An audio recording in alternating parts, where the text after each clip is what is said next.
the costumes, the hair. There's only one ABBA. And after decades of going their own way, the Swedish supergroup is back. At 78, Benny Andersson finally shares the real story behind ABBA. It's more than music and fame. It's about the pain, the escape, and the personal struggles that shaped their iconic sound.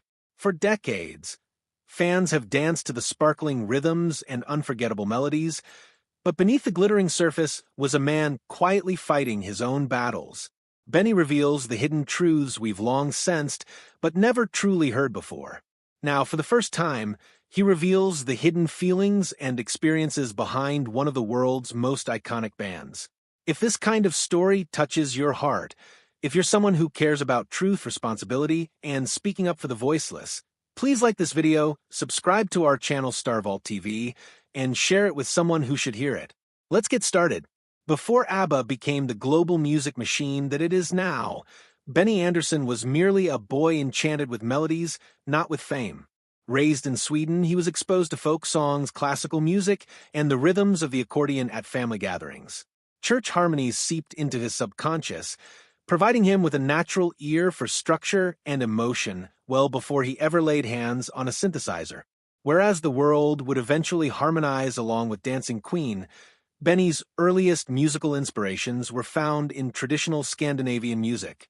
These roots provided him with a consistent musical anchor, a sense of timelessness, even as ABBA pursued disco lights and global stardom. His songs weren't influenced by fleeting trends. It came from deeper within, wrapped in history and authenticity. When Benny started collaborating with Björn Ulvaeus, their collaboration created something unusual in the music world: equilibrium. Benny was the chiseler of chords, melodies, and emotional facades, and Björn wrote lyrics and storytelling. They constructed songs together that were effortless on the surface, but had enormous emotional depth. What appeared to be mere pop anthems were, in reality, geniuses crafted with precision. Benny didn't compose music, he chiseled out emotional topography. In the studio, he was dogged. Days could be spent fine-tuning one harmony, pursuing not a sound but a feeling. He'd repeat sections over and over, not for clinical perfection, but for naked honesty.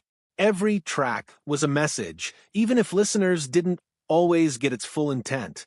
While Agnetha Faltskog and Annie Frid Lyngstad Frida blazed in the limelight, Benny tended to stand quietly behind them. He once confessed that he never felt noticed in ABBA, not as a star, but as an artist. Fans screamed for the vocalists, but few knew that the man scripting every string section, every echo, was the pulse of the band. Behind the glass of the control room, Benny bore tremendous weight. He wasn't the frontman of ABBA, but he was always at center. He was the fixer, too, the one who would keep the band together when things got hot. He handled not only the music, but the feelings behind it, ironing out disagreements in a band that was always stretched to the limit. That job ground him down slowly. Being the group's glue was an unspoken load he hardly ever owned. Most fans don't know how much Benny contributed to ABBA's sound. Without Benny, the songs would have been bright, but empty. His chord progressions provided the shadows underneath the sunshine, incorporating sadness into happy melodies. Even the happiest ABBA hits had a melancholy undertone to them, and that was Benny's contribution. He gave the music substance without insisting on credit. He was also not afraid of technology. Whereas other groups played it safe, Benny adopted early synthesizers, multi-track layering, and studio tricks. He composed soundscapes that were cinematic in ambition, rendering ABBA's discography ageless.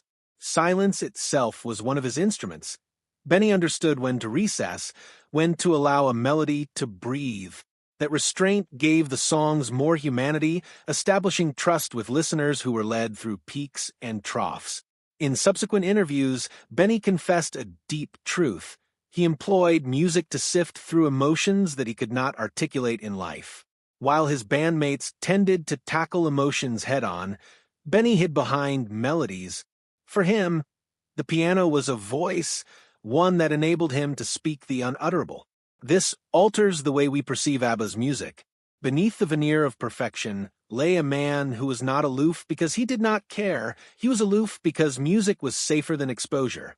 Each of his songs was a creation and an escape, a means by which he kept himself together as life tore him apart. In retrospect, Benny admits he didn't pursue fame. He pursued the sense of a flawless note, the crisp finish of a chord. Even while ABBA took over the world, he repeatedly felt like a stranger within machine. Booze did not quite make up for it, but the music did. Benny's private life was also defined by music. His romance with Frida started in the studio, not candlelight and roses. Late nights at work dissolved boundaries between collaboration and closeness, and before long, melodies held meanings that words could not express. Their relationship was founded on acknowledgement and comfort in sound. But their differences soon emerged. Frida was passionate, emotionally expressive, and hot-tempered. Benny was introverted, expressing emotions in music, not words. What sustained their music threatened to destroy their relationship. Their relationship was anchored in unhealed trauma. Frida, having experienced abandonment early in life, ached for emotional presence. Benny, conditioned from an early age to bottle things in, used silence and chords rather than words. They communicated with each other through lyrics, and rather than healing, it made them further apart. Those songs, The Winner Takes It All, and One of Us, were not merely pop ballads but disguised confessions. Benny confessed later that he wrote such songs not to end agony, but to spare himself the direct encounter. Frida lived each lyric she performed, bearing the burden of heartache in her voice. The disparity between Benny's emotional detachment and Frida's brutal vulnerability finally shattered their foundation.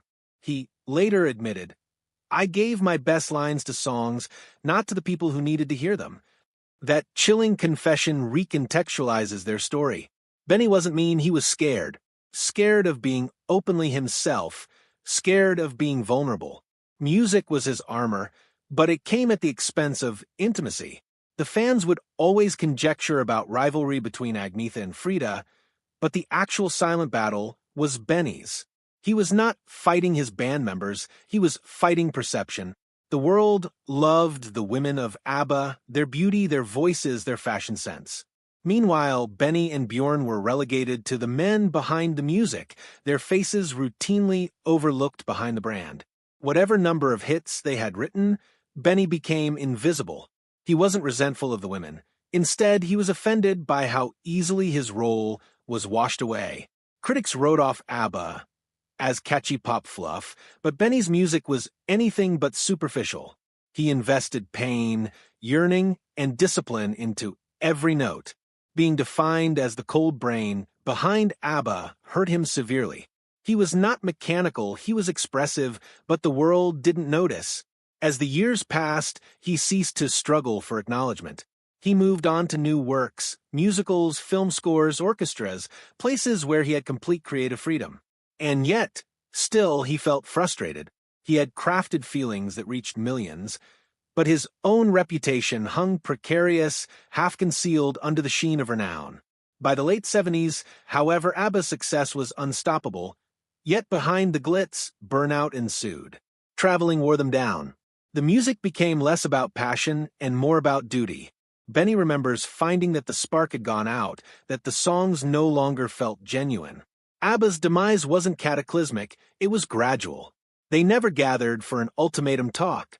No great farewell, just the stillness of silence. Frida bounced on, shutting out her emotions even before the band officially disintegrated. Benny agonized for decades. He now refers to the end as a creative death. It wasn't scandal that killed ABBA, it was exhaustion and emotional stagnation. The public wanted drama, but what actually happened was less complicated and tragic. The music had played itself out. After ABBA, Benny stepped away from the limelight.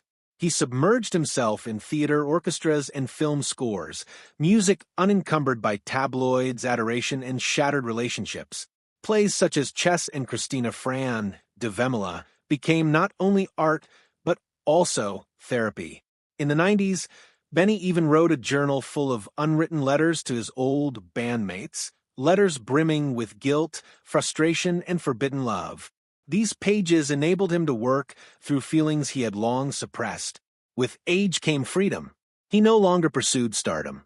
He composed for himself, not for the charts. He started teaching young composers, imparting not only technique but the value of emotional truth, something he confesses he did not fully practice during ABBA's peak. Today, at 78, Benny has reduced ABBA's tale to one singular affirmation. ABBA worked because we were broken. The music made us feel whole. This reality recontextualizes the band's whole history. ABBA was not a fairy tale, but survival, for vulnerable individuals held together by song. Their songs were not constructed on imperfection, but on hurt and the desperate desire to escape. Benny confesses the stage smiles were genuine, but they were also disguises. Behind the glitz were individuals trying to cope with heartbreak, isolation, and the weight of expectation. Their songs were not entertainment, but lifelines. And that is the real legacy of ABBA, music born of vulnerability, but resilient enough to sustain generations. Nowadays, Benny Andersson is no longer racing for applause.